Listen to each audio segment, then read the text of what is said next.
ओम शांति। हर समय आपकी यूनिवर्स ऐसे परीक्षा लेता है। इस एग्जाम्पल से समझें। हमारी परीक्षा होती है, यूनिवर्स ब्रह्मांड हमारी परीक्षा लेता है, ईश्वर हमारी परीक्षा लेता है। उस परीक्षा में कैसे पास होना है उसको हमें समझना है। और जिसने इसको समझ लिया वो जीत गया, और जिसने इसको नहीं समझ पाया वो हार गया। जो कि यूनिवर्स जो परीक्षा लेता है हमारी, जिसको इस परीक्षा में पास होना आ गया। पास होना मतलब पास कौन हो सकता है? जो परमात्मा आपसे क्या चाहता है, भगवान आपसे क्या कराना चाहता है, और उस परीक्षा में आपको कैसे पास होना है, वो कहना अगर आप आ गया तो आप पास हो गए। तो किस प्रकार से आपकी परीक्षा होती है और कैसे ईश्वर आपकी परीक्षा लेते हैं, आज इस बात पर बात करते हैं। इस टॉपिक को आपको बहुत अच्छे से समझना है। तो देखिए, जो यूनिवर्स है, जैसे आप कहें कि ईश्वर हैं, तो वो ईश्वर, वो परमात्मा हमारी छोटी छोटी परीक्षाएं कैसे लेते रहते हैं। हम पूरे दिन में ऐसे छोटे छोटे जो हम कोई भी काम करते हैं जिनका हमें पता नहीं रहता है, लेकिन उसकी भी हमारी चेकिंग होती रहती है, जिस पर हमारा कोई ध्यान नहीं जाता है। चेकिंग ऐसे होती है कि इस व्यक्ति को, जैसे आपने कुछ मांगा है या नहीं मांगा है, जैसे भगवान से कुछ मांगते हैं तो चेकिंग इस प्रकार से होती है कि इस व्यक्ति को ये चीज़ देनी चाहिए या नहीं देनी चाहिए। इस प्रकार से चेकिंग होती है।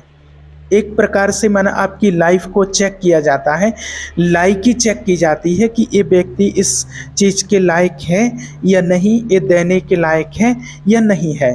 वो कैसे होता है, उसके पीछे के 2-3 रीज़न होते हैं। सबसे पहले तो ग्रेटिट्यूड, आप कितना ग्रेटिट्यूड करते हैं। जैसे कि मान लो आज आप मान लीजिए सुबह उठे और सुबह उठते ही साथ आपने भगवान का धन्यवाद किया।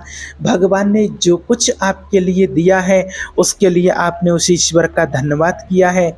या फिर उठते ही साथ आपने समस्याएं जो आपके जीवन में चल रही हैं या जो चीज़ आपके पास नहीं है उसकी शिकायत करना शुरू कर दिया है।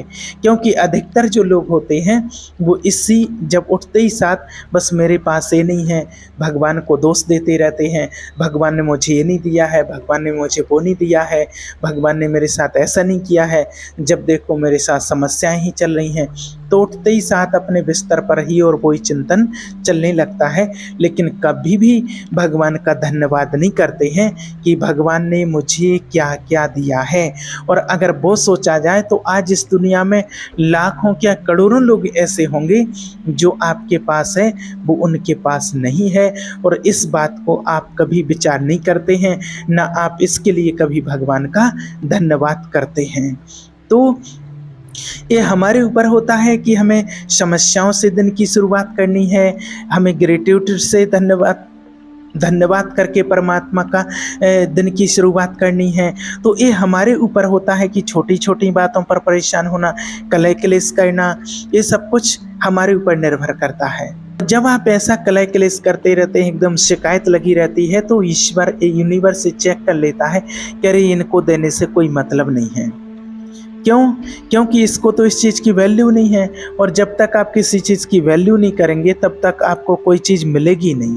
तो यूनिवर्स के पास, ईश्वर के पास तो बहुत है और उसके पास कोई कमी नहीं है, लेकिन बस उसको लेने का एक तरीका होता है और उस तरीके के आपको समझना है।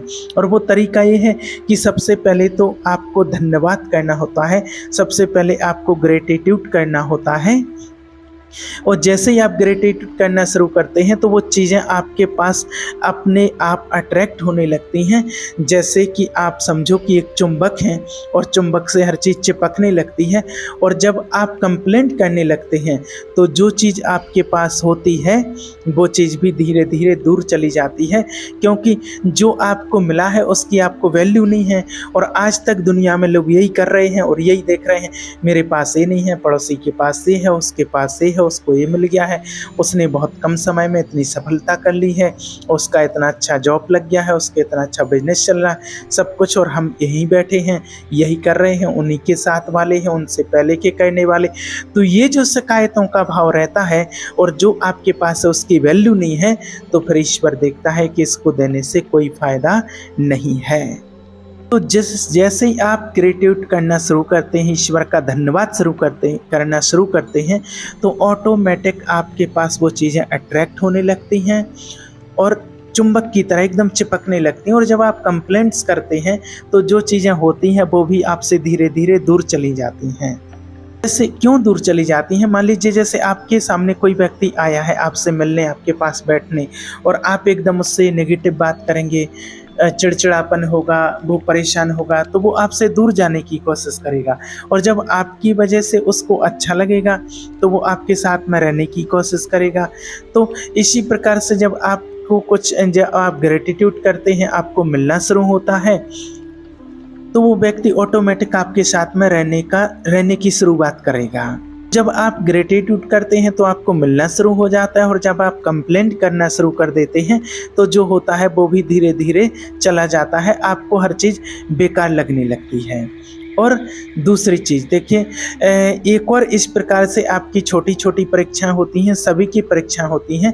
जैसे कि मान लीजिए कि राखी का त्यौहार है आज, है ना, राखी का त्यौहार है, तो इसमें मान लीजिए कि एक बहन है और उसका जो भाई है, सभी की भाई होते हैं, सभी की बहनें होती हैं, और रक्षाबंधन का जब त्यौहार आता है तो हर बहन की इच्छा होती है कि हमारा कोई भाई आएगा, मुझे लेने के लिए आएगा, या मेरे घर पर आएगा, कुछ ना कुछ मुझे, है ना, हम मिलेंगे, स्नेह प्रेम होगा। ये रक्षाबंधन प्रेम का, भाई बहन के बंधन का बहुत पवित्र त्यौहार होता है, तो सबकी इच्छाएं रहती हैं। तो इसमें क्या होता है, जैसे भाई ने सोचा कि चलो रक्षाबंधन का त्यौहार आ रहा है, मैं बहन के लिए एक साड़ी लेकर के आ जाता हूँ।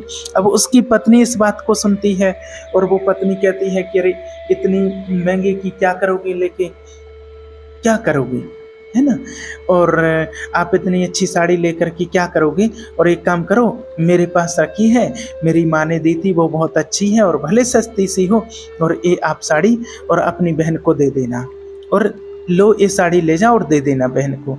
तो अब यूनिवर्स यहाँ पर चेक करता है, आपकी यहीं से चेकिंग होती है कि अच्छा तो तुम्हें इसी हिसाब से मिलना चाहिए, क्योंकि जैसी रही भावना, जैसी प्रभु मूरत देखी तिन तैसी, जैसी भावना वैसा फल मिलेगा।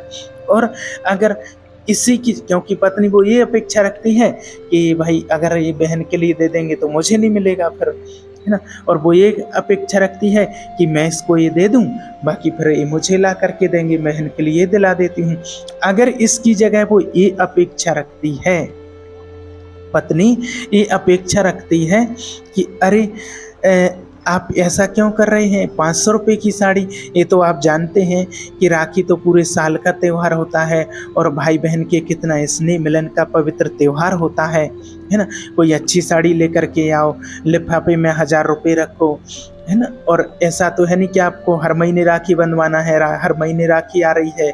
और जब ऐसी भावना आती है, जब इतना, क्योंकि ऐसी भावना जब आना शुरू होती है तो यूनिवर्स देखता है, यूनिवर्स चेक करता है कि ये व्यक्ति है और इसको देना चाहिए, यूनिवर्स से चेक करता है। तो यहाँ पर आपको ये देखा जाता है कि आपकी भावना कैसी है लोगों के प्रति, क्योंकि जैसा आप देने की भावना रखते हैं, सबके प्रति भावना रखते हैं, वैसा ही आपको मिलना शुरू हो जाता है। जब आप इस प्रकार की बात करते हैं कि थोड़ी अच्छी सी लेकर के आओ, आपकी बहन है, बार बार तो आती नहीं है, साल में एक ही बार त्यौहार आता है ना, हर महीने तो आती नहीं है, चलो हम लेकर के आते हैं, चलो अच्छा लेकर के आते हैं। और भाई की इच्छा होती है कि मैं चलो 1000 रुपये तक की साड़ी लेकर के आऊँ या 1000 रुपये तक का कोई सामान लेकर के आऊँ, और जो पत्नी है वो अगर 2000 का दिला देती है कि नहीं अच्छी लो, 2000 तक की लो, तो समझ लो कि उसके पास आना शुरू होता है और यूनिवर्स देखता है कि ये व्यक्ति पास हो गया परीक्षा में और इसको देना शुरू करना होगा, और उसको फिर मिलता है। उसने अगर उसकी पत्नी ने माना, उस भाई की पत्नी ने अपनी ननंद के लिए अगर 2000 की दिला दी, तो समझ लो कि उसको 2-2000 की कितनी साड़ियाँ मिलेंगी। उसके भाई बिना कहने पर ले लेकर के आएंगे और उसका पति एक की जगह डबल दिलाएगा उसको। कि ये तो इतना अच्छी है, इतना मेरे परिवार का ध्यान रखती है, मेरी बहन से इतना स्नेह है, इतना प्रेम है। और यही भावना होती है और यहीं से हमारी चेकिंग होती है, यहीं से हमारी परीक्षा होती है। ये बहन भाई वाली बात नहीं है, ये हर किसी के प्रति भी आप इतना स्नेह प्रेम रखते हैं, किसी के प्रति देने की भावना रखते हैं, जैसी भावना रखेंगे वैसा ही आपको मिलना शुरू हो जाएगा। ये यूनिवर्स की परीक्षा होती है। और दूसरी चीज़ देखिए, कई बार ऐसा होता है कि हम और हमारे साथी या हमारे छोटे भाई बहन पड़ोसी कोई भी हमारे मित्र संबंधी एक ही एग्ज़ाम की तैयारी कर रहे हैं, हमारे साथी हैं, तो उनसे हम कई चीज़ें छुपाते हैं कि अगर इनको पता ना चल जाए। हम छुप छुप के उन चीज़ों को पढ़ते रहते हैं, छुपाते रहते हैं। कोई चीज़ हमें पता चल गई तो हम सोचते हैं इनको ना पता चल जाए, हमारे मार्क्स इनसे ज़्यादा आना चाहिए, हमें इनसे आगे निकलना है ना। कई बार ऐसा होता है कि आपको कई बार कोई बात पता चल गई और आप कहाँ कोचिंग क्लासेस जाते हैं, कहाँ से आपको वो चीज़ मिल गई, तो आप वो चीज़ नहीं बताते हैं, आप छुप छुप के रखते हैं। तो ये यहाँ भी आपकी चेकिंग होती है। यूनिवर्स चेक करता है कि अच्छा यहाँ पर लिमिट रखते हैं, लिमिट बनी हुई है इनकी, ये छुप छुप के करते हैं, ये और आगे नहीं बढ़ना चाहते। यहाँ भी आपकी चेकिंग होती है। तो आप देखिए, ज्ञान जितना बांटेंगे उतना ही बढ़ेगा। आप ऐसा मत सोचिए कि हमारा कम हो जाएगा, ऐसा मत सोचिए कि मैं नुकसान में ना चला जाऊँ, मेरे से चीज़ दूर न चली जाए, कभी नहीं। आप जितना बांटेंगे उतना बढ़ेगा। और धन दौलत प्रॉपर्टी जो भी आपके पास है उसका तो बंटवारा हो सकता है, वो आप दूसरों को बांटोगे तो कम हो सकता है। लेकिन ज्ञान, धन, विद्या, ये ऐसी चीज़ें होती हैं कि आप जितना दूसरों को बांटोगे उतना ही आपके पास और बढ़ेगा, कभी कमी नहीं आएगी। ये हमारे जीवन का प्रैक्टिकल मेरा अनुभव है और आप भी इस अनुभव को करके देख लेना। आपके पास कभी कमी नहीं होगी। आपकी जैसी भावना होगी वैसे ही ईश्वर आपको ज़्यादा देगा। और जैसे जब आप ये सोचेंगे कि अरे मैं इसको ना बताऊं, ये पास ना हो जाए, इसका सिलेक्शन ना हो जाए, ये ना निकल जाए, ऐसा ना हो जाए, तो ऐसे केस में कहीं ना कहीं आपके साथ भी ऐसा होगा कि अरे ये क्या हो गया, मैं तो इतना होशियार था, मुझे तो सब कुछ आता था, मैंने तो सब कुछ लिखा था, लेकिन मैं फेल हो गया, ये कैसे हो सकता है। तो ये बात आप याद रखना, हमेशा आपकी हर समय आपकी परीक्षा होती रहती है, चेकिंग चलती रहती है कि आप दूसरों के प्रति क्या भावना रख रहे हैं, क्या सोच रख रहे हैं दूसरों के प्रति, आपके मन में भाव क्या है दूसरों के प्रति। तो इस प्रकार से आपको मिलना शुरू हो जाता है। तो इसलिए आप हर समय ये सोचते रहिए कि यूनिवर्स मुझे चेक कर रहा है और मुझे कभी भी ऐसा अगर मौका आता है कि आपके घर में जो पतिदेव हैं वो छोटे भाई को कुछ दे रहे हैं, थोड़ा और बढ़ा के दिलवाइए। सासू माँ को दे रहे हैं, ससुर जी को दे रहे हैं, तो आप थोड़ा और उनको कहिए कि थोड़ा और दे दीजिए, और बढ़ा करके दे दीजिए। तो आपका मन बहुत प्रसन्न रहता है और फिर यूनिवर्स आपको देना शुरू कर देता है। और जब आप चिढ़ते हैं कि ये दे दिया, वो दे दिया, उनको ये दे दिया, और छोटी छोटी बातों पर कलेश करते हैं, इसको 10-20 रुपए क्यों दे दिए, इसकी क्या ज़रूरत थी, तो ऐसे में क्या होता है कि घर में भी कलेश बना रहता है, दिन भर माहौल, घर का पूरा वाइब्रेशन खराब रहता है। और यूनिवर्स समझता है कि ये तो बिल्कुल हाथ खींच करके बैठा है और इसको नहीं देना चाहिए और ये इस चीज़ के लायक नहीं है। इसलिए आपकी हर समय परीक्षा होती रहती है और हर समय आपको समझना चाहिए और हर समय आपकी चेकिंग हो रही है, ये समझ करके आपको चलना है। जो आप दूसरों को देंगे वो आपको मिलेगा, जैसी आपकी भावना होगी वैसा आपको मिलेगा। यूनिवर्स के पास तो बहुत है, बस आपको लेने की कला होनी चाहिए, सिर्फ आपको कैसे लेना है। और ये कला सबके पास नहीं होती है। 90% लोग होते हैं ऐसा, जो आपने देखा होगा कि हर छोटी छोटी बातों में कुछ ना कुछ बोलते रहते हैं, मुंह चलाते रहते हैं, दूसरों के लिए कुछ ना कुछ बोलते रहते हैं और दूसरों का अच्छा हुआ देख नहीं पाते हैं। अपना बढ़िया हो जाए, बस अपना बढ़िया होता रहे, बस वो खुश हैं। और इसी के लिए कहते हैं अपना स्वार्थ। और जब तक आप अपने स्वार्थ से आगे नहीं बढ़ेंगे तब तक यूनिवर्स आपको नहीं दे सकता है। क्योंकि देखो यूनिवर्स तो सभी को दे रहा है। आज आपने देखा होगा प्रैक्टिकल में, आप देखो पेड़ जो होता है, पेड़ अपना फल कभी नहीं खाते हैं। वो जो फल है वो कभी नहीं खाता है। पेड़ का जो फल है वो दूसरों के लिए है। पेड़ धूप में खड़ा है, हमें छाया दे रहा है और बहुत मीठे मीठे सुंदर सुंदर फल दे रहा है। वो अपना फल कभी नहीं खाता है। हम उसमें पत्थर मारते हैं, लकड़ी मारते हैं और वो हमको मीठा फल देता है। तो ये किसके लिए है? ये निस्वार्थ भाव से ही तो सेवा कर रहे हैं ना। नदी बह रही है दूसरों के लिए, वो कभी अपना पानी नहीं पीते हैं। नदी तालाब हुआ है, उनको कोई कुछ भी हो, वो कभी अपना पानी नहीं पीते हैं, हमेशा दूसरों की प्यास बुझाने के लिए ही होते हैं। सूरज जो सुबह से रोशनी देते हैं और वो भी दूसरों के लिए, वो अपने लिए नहीं है कि अपने लिए दे रहे हैं। तो ये हर चीज़ दूसरों के लिए, अपने उनकी खुद के लिए कुछ नहीं है। हर चीज़ दूसरों के लिए निस्वार्थ भाव से। सूरज को तो खुद जलना पड़ता है दूसरों के लिए।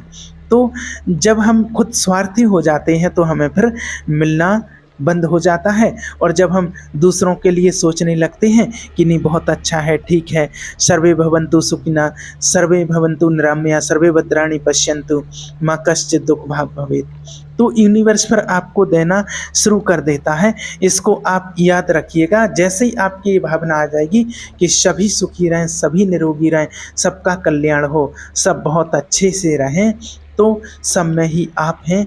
तो जब आप ऐसा कहेंगे तो सबसे पहले आपके साथ सब कुछ अच्छा होगा।